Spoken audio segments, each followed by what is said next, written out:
আসসালামু আলাইকুম এভরিওয়ান। আশা করি আপনারা সকলে অনেক বেশি ভালো আছেন। আজকে আমি ইংরেজি গ্রামারে খুব গুরুত্বপূর্ণ একটা বিষয় নিয়ে কথা বলবো। আজকে সেই টপিকটির নাম হচ্ছে অবজেক্ট। আমি ইতিমধ্যেই প্রথম ভিডিও আপলোড করেছি অবজেক্ট সম্পর্কে।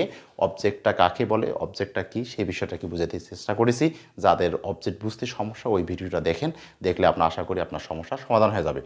দ্বিতীয় পার্টে আমি যে জিনিসটা বোঝাবো অবজেক্ট কাকে, অবজেক্টের প্রকারভেদ। ক্লিয়ার? অবজেক্ট প্রধানত দুই প্রকার। আমি প্রথম ভিডিওতে বলছিলাম যে বাক্যকে হোয়াট এবং হুম দ্বারা কোশ্চেন করলে, কী বললাম, বাক্যকে হোয়াট এবং হুম দ্বারা কোশ্চেন করলে যে উত্তর পাওয়া যায় তাকে বলা হয় অবজেক্ট। এখন অবজেক্ট প্রধানত কয় প্রকার? দুই প্রকার।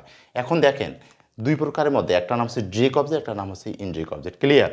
সাধারণত ডিরেক্ট অবজেক্টটাকে বলা হয় বস্তুবাচক, ইনডিরেক্ট অবজেক্টটাকে বলা হয় ব্যক্তিবাচক। ক্লিয়ার? যদিও এই ধারণাটা ভুল, সেটা আমি নিচে একটু এক্সাম্পলের মাধ্যমে বুঝাই দেব। ক্লিয়ার? এখন ডিরেক্ট অবজেক্ট আমরা চিনব কীভাবে? যদি কোনো ভার্বকে হোয়াট দ্বারা কোশ্চেন করি, কি বলি, হোয়াট দ্বারা কোশ্চেন করলে যদি অ্যান্সার পাওয়া যায় তাকে বলা হয় ডিরেক্ট অবজেক্ট। আর যদি হুম দ্বারা কোনো কোশ্চেন করি অ্যান্সার পাওয়া যায় তার নাম কি বললাম? Indirect object. ক্লিয়ার? একটা এক্সাম্পলের মাধ্যমে আমরা নেই বিষয়টা। He likes reading book. কি বললো? He likes reading book. এখন যদি আমি কোশ্চেন করি তিনি কি পছন্দ করেন, এখানে কিন্তু আসতেছে রিডিং বুক। সো রিডিং বুকটার নাম কিন্তু অবজেক্ট। ক্লিয়ার? আবার যদি আমি ব্যবহার করি আই ট্রাস্ট হিম, আমি তাকে বিশ্বাস করি। কাকে বিশ্বাস করি? হুম। সো হুমটার নাম কিন্তু স্যার, হুম দেওয়া কোশ্চেন করলাম, সো হিমটাই কিন্তু স্যার অবজেক্ট। খেয়াল করে দেখেন বিষয়টা যে এই সেন্টেন্সটার মধ্যে যে আমরা হোয়াট দ্বারা কোশ্চেন করলাম তার মানে কিন্তু হোয়াটটা হচ্ছে ডিরেক্ট অবজেক্ট, আর হুম দ্বারা যদি কোশ্চেন করলাম হিম পেলাম তার মানে হিমটা হচ্ছে ইনডিরেক্ট অবজেক্ট। ক্লিয়ার? কিন্তু একটা বিষয় মাথায় রাখবেন, যদি কোনো সেন্টেন্সের মধ্যে একটাই মাত্র অবজেক্ট থাকে, কি বললাম, একটা মাত্র অবজেক্ট থাকে, হোক সে ব্যক্তিবাচক হোক সে বস্তুবাচক, সর্ব অবস্থায় ওই অবজেক্টটার নাম ডিরেক্ট অবজেক্ট। কি অবজেক্ট?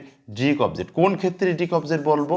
যদি কোনো সেন্টেন্সের মধ্যে একটা মাত্রই অবজেক্ট থাকবে, হোক সে হোয়াট দিয়ে উত্তর পায় আর হুম দিয়ে উত্তর পায়, প্রতিটা ক্ষেত্রে ওই অবজেক্টটার নাম ডিরেক্ট অবজেক্ট। ক্লিয়ার? তাহলে রিডিং বুকটা যদিও মনে হচ্ছে স্যার এটা ডিরেক্ট অবজেক্ট, এটা ডিরেক্ট অবজেক্ট, ঠিক আছে, কিন্তু আবার হিমটা মনে হচ্ছে স্যার ইনডিরেক্ট অবজেক্ট, যদি স্যার ব্যক্তিবাচক এবং কাকে দ্বারা কোশ্চেন পাইলে তো আমরা বলেই দিচ্ছি যে হুম, কিন্তু স্যার হিমটা এখানে ইনডিরেক্ট অবজেক্ট না, কি বরং ডিরেক্ট অবজেক্ট। ক্লিয়ার বিষয়টা? এখন দেখেন আর একটা আমি এক্সাম্পল নেই। হি গিভস মি আ বুক। এখানে খেয়াল করে দেখেন হোয়াট দ্বারা কোশ্চেন করেন, হোয়াট দ্বারা কোশ্চেন করলে কি অ্যান্সার আসে? তিনি আমাকে কি দিলেন? একটা বই। তার মানে একটা বই দিলেন, তার মানে এ বুকটা হচ্ছে অবজেক্ট। কাকে দিলেন? হুম দ্বারা কোশ্চেন করেন, হুম দ্বারা কোশ্চেন করলেও কিন্তু অ্যান্সার আসতেছে মি, সো মিটাও কিন্তু অবজেক্ট। খেয়াল করে দেখেন আমি কি বলছিলাম যে হোয়াট দ্বারা কোশ্চেন করলে যে অ্যান্সার পাওয়া যায় তার নাম হচ্ছে ডিরেক্ট অবজেক্ট। সো আমি যদি হোয়াট দ্বারা যখন কোশ্চেন করছিলাম তখন অ্যান্সার পাইছি এ বুক বা আ বুক। ক্লিয়ার? তাই এই আ বুকটার নাম হচ্ছে ডিরেক্ট অবজেক্ট। কি অবজেক্ট? Direct object. কিন্তু যদি বলি হুম দ্বারা কোশ্চেন করলে যে অ্যান্সার পাওয়া যায় তাকে বলা হয় ইনডিরেক্ট অবজেক্ট। সো মিটা এখানে কি?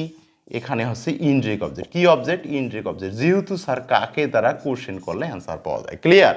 কিন্তু এটা কোন ক্ষেত্রে প্রযোজ্য? যদি স্যার একটা সেন্টেন্সের মধ্যে দুইটা অবজেক্ট থাকে, কিন্তু একটা অবজেক্ট থাকলে সর্বাবস্থায় আমরা কি মনে করব? Sir direct object. ক্লিয়ার? এখন একটা জিনিস খেয়াল করে দেখেন, আমরা সর্বদাই এইখানে একটা জিনিস মনে রাখবো, সর্বদাই যখন পাশাপাশি দুইটা অবজেক্ট বসে, কয়টা অবজেক্ট বসে? পাশাপাশি দুইটা অবজেক্ট বসে, প্রথম অবজেক্টটার নাম সবসময়ের জন্য ইনডিরেক্ট অবজেক্ট। কি বললাম? প্রথমটার নাম সবসময় ইনডিরেক্ট অবজেক্ট, পরেরটার নাম কি বললাম? Direct object. প্রথমটা হয় ব্যক্তিবাচকই হোক বস্তুবাচক হোক, ইট ডাজেন্ট ম্যাটার। ম্যাটারটা হচ্ছে, তাহলে ম্যাটারটা কি? ম্যাটারটা হচ্ছে যে স্যার এটা প্রথম অবজেক্টটা সর্বদাই কি হবে? ইনডিরেক্ট অবজেক্ট হবে, পরেরটা হবে ডিরেক্ট অবজেক্ট। কিন্তু যেমন এই সেন্টেন্সটার দিকে একটু খেয়াল করেন, he gives me a baby. খেয়াল করে দেখেন তো, তিনি আমাকে কি দিলেন? বেবি দিলেন, তাই তো? এই বেবিটাও তো একটা অবজেক্ট নাকি? কাকে দিলেন যদি কোশ্চেন করি এটাও কিন্তু একটা অবজেক্ট। আমাকে দিলেন তার মানে এটাও অবজেক্ট। কিন্তু খেয়াল করে দেখেন আমরা জানছিলাম যে হোয়াট দ্বারা কোশ্চেন করলে যে অ্যান্সার পাওয়া যায় তার নাম কি? Direct object. আর হুম দ্বারা কোশ্চেন করলে যাকে পাওয়া যায় direct object, indirect object. Clear? কিন্তু খেয়াল করে দেখেন তো এই যে বেবিটা কি আসলে, বেবিটা কি, এটা কি যদি আমরা কি নিয়ম অনুযায়ী স্যার এটা জানি ডিরেক্ট অবজেক্ট, কিন্তু এটা স্যার ব্যক্তিবাচক। তার মানে বুঝাইতে গেল যে স্যার কোনো সেন্টেন্সে ডিরেক্টও হইতে পারে মানে ব্যক্তিও হইতে পারে, বস্তু হতে পারে, এটা কোনো বিষয় না। বিষয়টা আছে স্যার দুইটা অবজেক্ট পাশাপাশি যখন বসবে প্রথমটার নাম কিন্তু হবে ইনডিরেক্ট, পরেরটা হবে ডিরেক্ট। সো এখানকার মিটার নাম হচ্ছে তোমার ইনডিরেক্ট আর আ বেবিটা হচ্ছে তোমার ডিরেক্ট, যদিও আ বেবি একটা ব্যক্তিবাচক। ক্লিয়ার? আশা করি বিষয়টা বুঝতে পারছি। আর একটা বিষয় এখানে খেয়াল করে রাখবেন, যদি কোনো সেন্টেন্সের মধ্যে প্রিপোজিশন থাকে দুইটা অবজেক্টের মাঝে, কি বললাম, দুইটা অবজেক্টের মাঝে প্রিপোজিশন থাকলে তখন একটা বিষয় মাথায় রাখবো, তখন সিকোয়েন্সটা চেঞ্জ হয়ে যায়, অর্থাৎ ডিরেক্টটা ইনডিরেক্টের জায়গায় যায়, ইনডিরেক্টটা ডিরেক্টের জায়গায় যায়। ক্লিয়ার?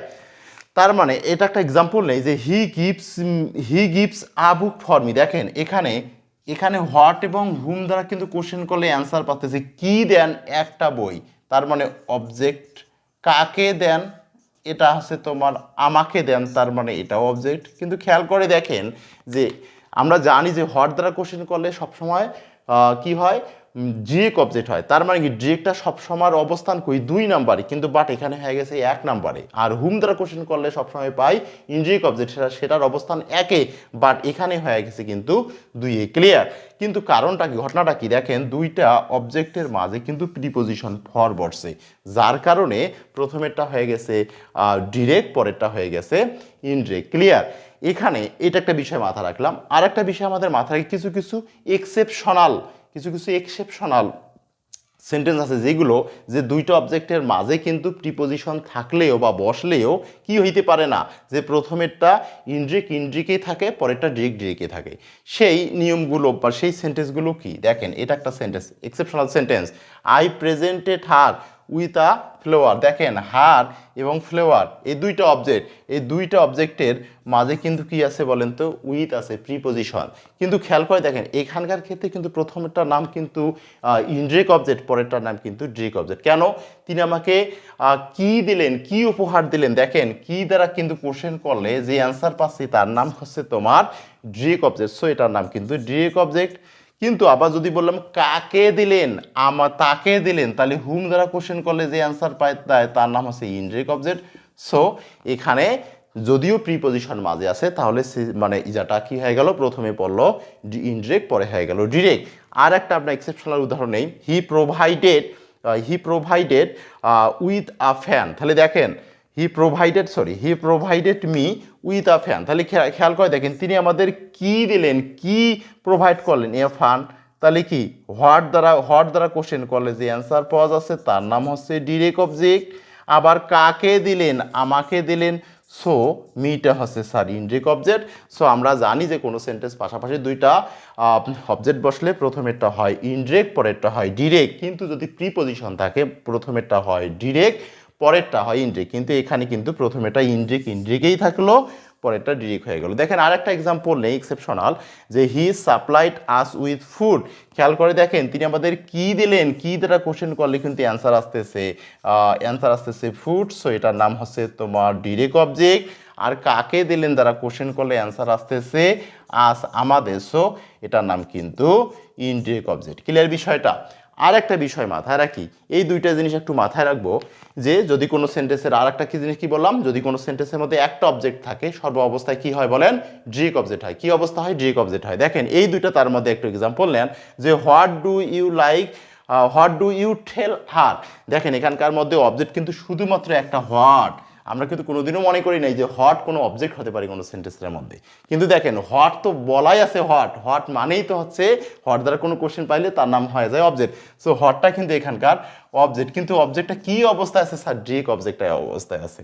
তারপরে দেখেন হুম ডু ইউ, আর একটা সেন্টেন্স নেন, whom do you love most. তাই তো, তুমি কাকে সর্বোচ্চ বেশি ভালোবাসো। এখন দেখেন হুম, আমরা তো মানে সংজ্ঞাতে পাইছি যে হোয়াট এবং হুম দ্বারা কোশ্চেন করলে। সো এখানে হুম আছে। খেয়াল করে দেখেন এখানে আবার অবজেক্ট কয়টা? একটা। কোনো সেন্টেন্সের মধ্যে আমরা জানি তার মানে একটাই অবজেক্ট থাকলে তার নাম হয় সর্ব অবস্থায় ডিরেক্ট অবজেক্ট। সো এটার নাম অবজেক্ট, কিন্তু অবজেক্টটার নাম কি স্যার? ডিরেক্ট। ক্লিয়ার বিষয়টা? তাহলে এই হচ্ছে অবজেক্ট। আমি পরবর্তী পাঠে বোঝাবো যে অবজেক্ট আরও কতভাবে হতে পারে, যেমন অ্যাডভার্বিয়াল অবজেক্ট হতে পারে, প্রিপোজিশনাল অবজেক্ট হইতে পারে, হ্যাঁ, রিটেইন অবজেক্ট হইতে পারে, হ্যাঁ, ফ্যাক্টিটিভ অবজেক্ট হইতে পারে। এই বিষয়গুলো আমি নেক্সট পার্টে আলোচনা করব। আশা করি আপনার সাথেই থাকবেন। ধন্যবাদ। আসসালামু আলাইকুম।